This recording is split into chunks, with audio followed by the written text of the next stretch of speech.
la première fois que tu entendais des cris de singe à Saragosse. Tu l'avais déjà entendu, mais pourquoi cette fois-ci tu voulais quitter le terrain?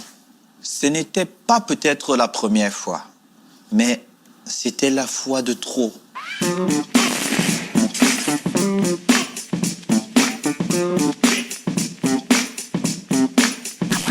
C'était...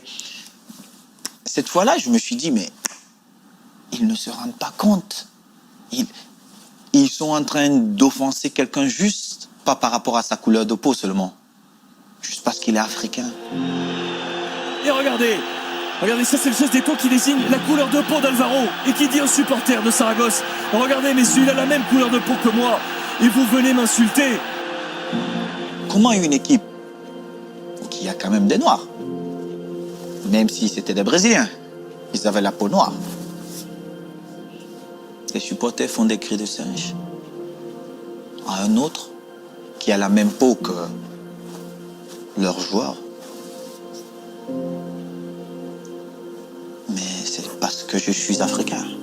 Et à ce moment-là, vu que des questions se bousculaient dans ma tête, j'ai pris la décision de quitter le stade.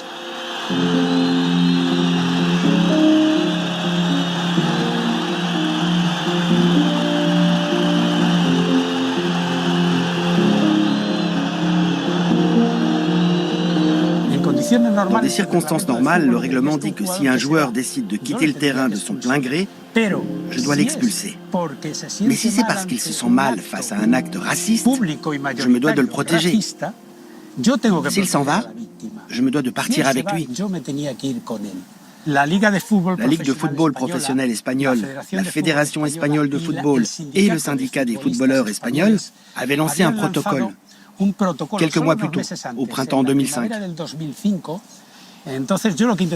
Donc j'essayais de convaincre Eto'o de me laisser appliquer le protocole. Je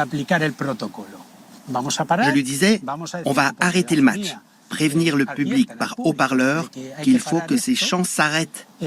Et si tout se calme, alors nous pourrons continuer le match. Il aurait dû sortir, il aurait dû être suivi par les joueurs. Mais il faut beaucoup de courage. C'est de la solidarité. C'est pas du courage, c'est de la solidarité. À partir du moment où le mec il sort et que les autres joueurs ils disent moi je sors avec lui, mais que tu sois noir ou blanc, tu dis non, moi je sors parce que je suis contre ce que j'entends, et que tous les joueurs sortent, bah, je te garantis qu'on ne sera pas là aujourd'hui. Le grand frère Patrick a peut-être raison. Mais je pense que l'idée de Franck Rashkad était la meilleure à cet instant-là. Franck, il vient vers moi et il me dit « Samuel, qui est le meilleur joueur de mon équipe ?» J'ai dit « Moi, rentre sur l'aire de jeu et montre à toutes ces personnes pourquoi elles ont acheté leur ticket. C'est pour venir voir le meilleur. On sait qui fait quoi dans cette équipe. Et c'est toi. Et tu es africain. » Et je fais demi-tour. Mais Olivier, j'étais devenu quelqu'un d'autre. Et attention parce que là il va avoir envie Eto'o du coup. Il va avoir envie de venir marquer. Le corner de Ronaldinho a suivi le ballon derrière, la reprise de volée. La barre transversale. Ça sera un penalty. C'est Ronaldinho qui tire ce penalty. Et toute la tribune à cet instant imite le cri du singe. Comme Ronaldinho est noir aussi, ce sont les mêmes insultes venues de toute la tribune. Tout ça, je l'ai écrit dans mon rapport.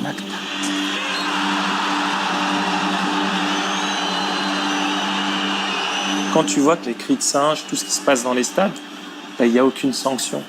La mesure forte pour toi, ça serait que tous les Noirs, Les joueurs de couleur, disent on ne joue pas.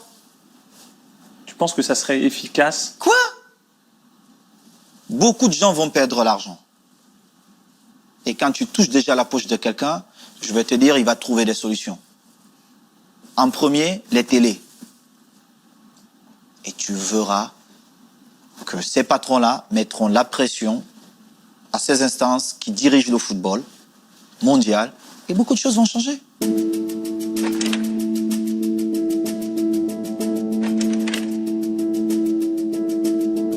Pourquoi, à l'époque, Après le match, tu sensibilises pas tout le monde. Déjà, j'ai essayé de faire beaucoup de choses. J'ai essayé de prendre certains à cette époque qui avaient une certaine carrière pour qu'ensemble, on essaye un peu. Commence à fédérer. Mais vous trouvez toujours ce petit nègre de maison qui vient vous faire la morale. Dire, c'était pas quand même exagéré. Juste parce qu'il veut plaire aux autres.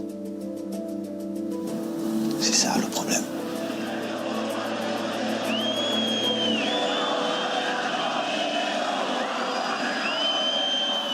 Il faut comprendre qu'en Espagne, comme probablement dans d'autres pays latins, on est tous les Espagnols, avec deux fantasmes à l'intérieur de nous que très peu arrivent à dominer. Le premier, c'est le machisme. L'insulte numéro 1 qu'un Espagnol apprend quand il naît, c'est « fils de pute ». Fils de pute, c'est une insulte machiste. Ensuite, quand on veut insulter un noir, c'est nègre de merde. Quand on veut insulter un Sud-Américain, c'est sauvage de merde.